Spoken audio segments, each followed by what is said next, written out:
महाराज श्री के चरणों में बारंबार नमोस्तु नमोस्तु नमोस्तु।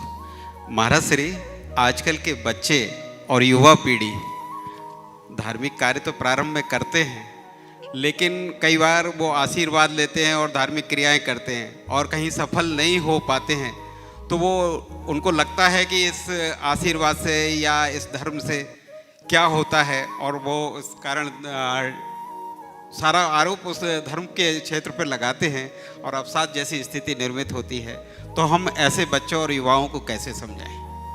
देखिए, प्रतियोगी परीक्षाएं अपने आप में एक बहुत ज्वलंत समस्या बनती है। हम ये अच्छे से समझ करके चले कि जब भी हम किसी प्रतियोगिता में शामिल होते हैं, चाहे वो प्रतियोगी परीक्षा के रूप में हो या अन्य के रूप में, उसमें हर किसी को सफल होना ही नहीं है, कुछ को ही होना है। तो बाकी तो उससे वंचित होंगे ना।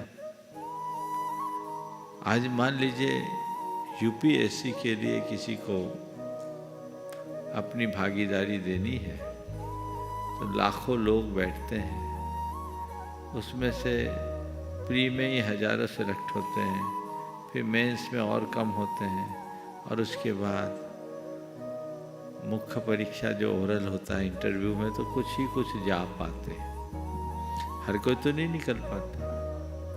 अब इसमें कोई सोचे कि मैं इतना धर्म करता, मैं गुरुओं के सानिध्य में रहता, तो फिर मेरा ऐसे कैसे हो गया।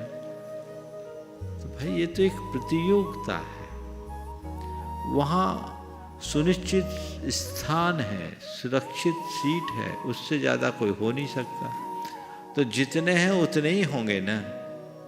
उसमें जिसका नंबर आ गया वो पा गया, नहीं रहा तो उन्हें अपने आप को विफल नहीं मानना चाहिए। पहली बात तो ये, आईएएस बनने का लक्ष्य लेकर कोई चला, जो आईएएस बन गया वो सफल है, लेकिन बाकी लोग विफल है ऐसा कहना ठीक बात नहीं है। ये सच है कि वो आईएएस बनने में सफल नहीं हो पाया, पर जीवन में विफल थोड़ी हुआ। कैरियर केवल आईएएस का होता है क्या? कैरियर केवल चार्टर्ड अकाउंटेंट्स का होता है क्या? कैरियर केवल आईआईटीएन का होता है क्या? कैरियर केवल एमबीए करने वाले का होता है क्या? कैरियर केवल डॉक्टर्स का होता है क्या?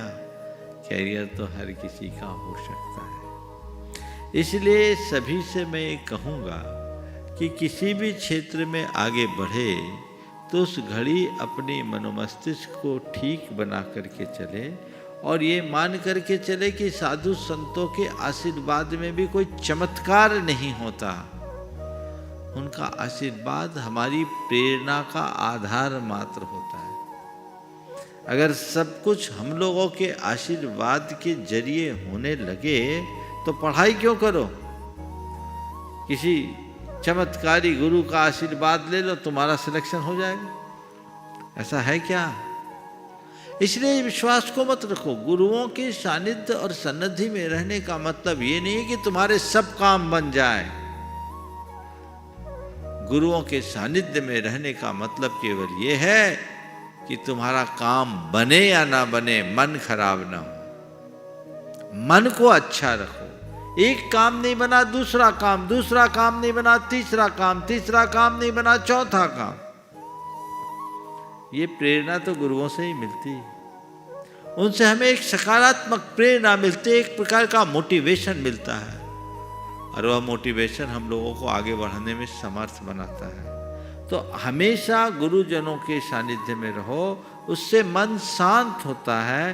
प्रायः जो हम चाहते हैं वह नहीं हो पाता, तो उसे हमारा मन बर्दाश्त नहीं कर पाता और लोग फ्रस्ट्रेट हो जाते हैं, अवसाद की स्थिति में चले जाते हैं। जब हम गुरुओं के संपर्क और सानिध्य में रहते हैं, उनसे प्रेरणा मिलती, अरे ये सब चीज़ें तो लगी हुई है, होता है, चलो आगे देखो, एक नहीं तो दूसरा, दूसरा नहीं तो तीसरा।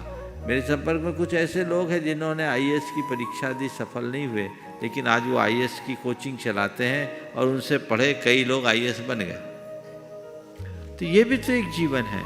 तो जीवन के हर पहलू को हर तरीके से देखकर समझ करके चलना चाहिए।